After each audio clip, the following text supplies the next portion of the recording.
ఏమిటి? ఇదిగో ఇప్పుడు మనం చూస్తున్నాం కదా, వచ్చిన తర్వాత ప్రజల్లో ఉన్నటువంటి అవలక్షణాలను, ఆత్మీయ హీనత్వాన్ని గుర్తించి గమనించి ఒక్కొక్కటిని సరిచేస్తూ వస్తున్నాడు. ఇప్పుడు ఇశ్రాయేలీలు చేసిన పాపం ఏమిటి? ఏమిటి వారు చేసిన తప్పు? నెహెమియా అంటున్నాడు, మీరు విశ్రాంతి దినాన్ని నిర్లక్ష్యం చేశారు.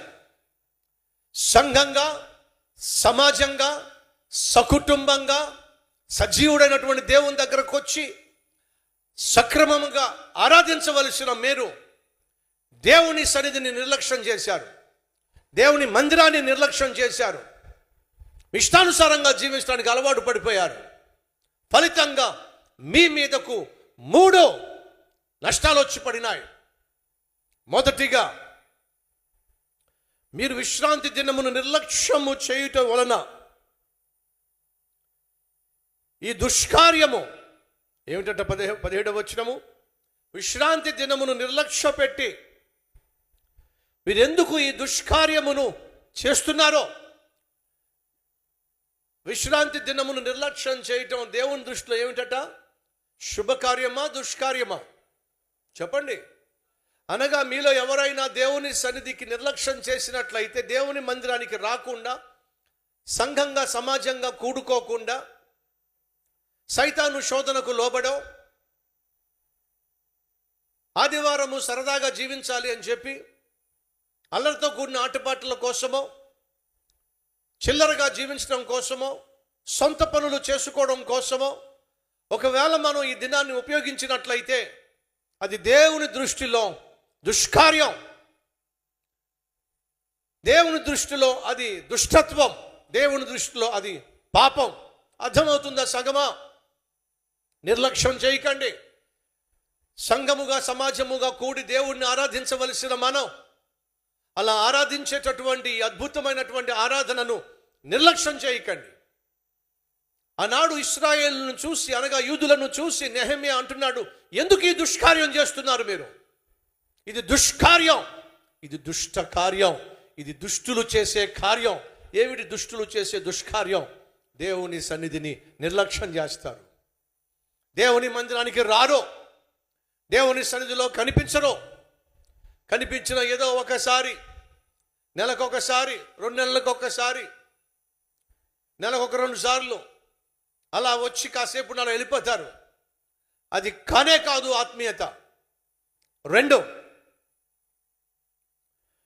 మీ పితరులు ఇట్లు చేసి దేవుని యొద్ద నుండి మన మీదికిని, ఈ పట్టణస్థుల మీదికిని కీడు రప్పింపలేదా? మీ తల్లిదండ్రులు ఎలాగే చేశారు. ఏం చేశారు? దేవుని సన్నిధిని నిర్లక్ష్యం చేశారు. దేవుని మందిరాన్ని నిర్లక్ష్యం చేశారు. దేవుని సన్నిధికి సకుటుంబంగా వచ్చి ఆరాధించవలసినటువంటి యూదులు దేవుణ్ణే మర్చిపోయారు. సంఘంగా, సమాజంగా కూడుకొని దేవుణ్ణి ఆరాధించడాన్ని నిర్లక్ష్యం చేశారు. అలా నిర్లక్ష్యం చేయడం వల్ల ఏమొచ్చి పడిందట? కీడు వచ్చి పడింది. మొదటిగా, దేవుని సన్నిధిని నిర్లక్ష్యం చేయటము దేవుని దృష్టిలో అది దుష్కార్యము, దుష్టత్వము, దుష్టులు చేసే పని. 2, దేవుని సన్నిధిని మనం నిర్లక్ష్యం చేసినట్లయితే, ప్రభువు సన్నిధిని మనం నిర్లక్ష్యం చేసినట్లయితే, మనం చేతులారా కీడును, కష్టాన్ని, నష్టాన్ని కొని తెచ్చుకుంటాం. ఎవరి మీదకి కీడు వస్తుందట? రాయబడి ఉంది చూడండి. దేవుని యొద్ద నుండి మన మీదికి, ఈ పట్టణస్థుల మీదికి, మన మీదకి అంటే అర్థం ఏమిటి? మనం అంటే అర్థం ఏమిటి? మన కుటుంబం, మన కుటుంబం మీదకి. భర్త వింటున్నావా? భార్య వింటున్నావా? తల్లి తండ్రి వింటున్నావా?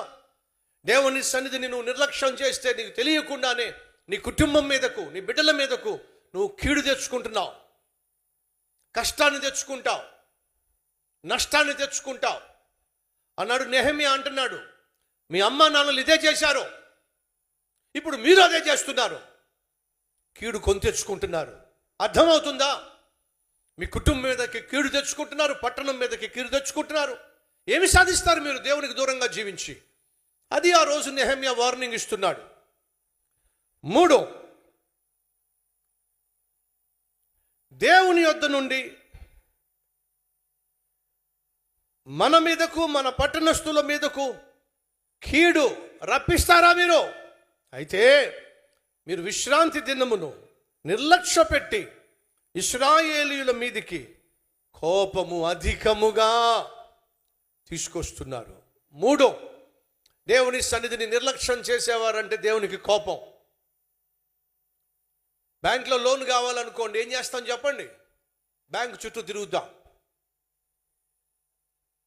ఉద్యోగం కావాలంటే ఏం చేస్తాం చెప్పండి? కంపెనీల చుట్టూ తిరుగుతాం.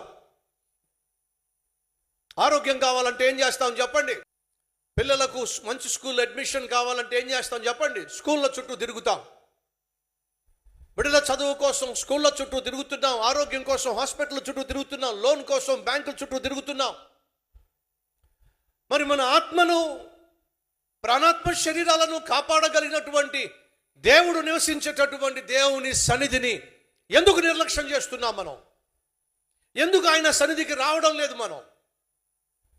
నీకు బ్యాంకులో లోన్ దొరకాలన్నా, అనగా ఆర్థికంగా నువ్వు దీవెన పొందుకోవాలన్నా, ఆరోగ్యాన్ని పొందుకోవాలన్నా, బిడ్డలకు కావలసిన చదువు సంధ్యలు అబ్బాలన్నా, నీ ప్రాణాత్మ శరీరంలో ఆశీర్వాదం పొందుకోవాలన్నా, దానికి ఆధారం ప్రభు అయిన యేసు, ఆయన సన్నిధి. మరి ఆయన సన్నిధిని నువ్వు నిర్లక్ష్యం చేసి ప్రపంచంలో ఎక్కడ ఎన్ని చక్కర్లు కొట్టినా నీ జీవితంలో శుభము జరిగే ప్రసక్తి లేదు.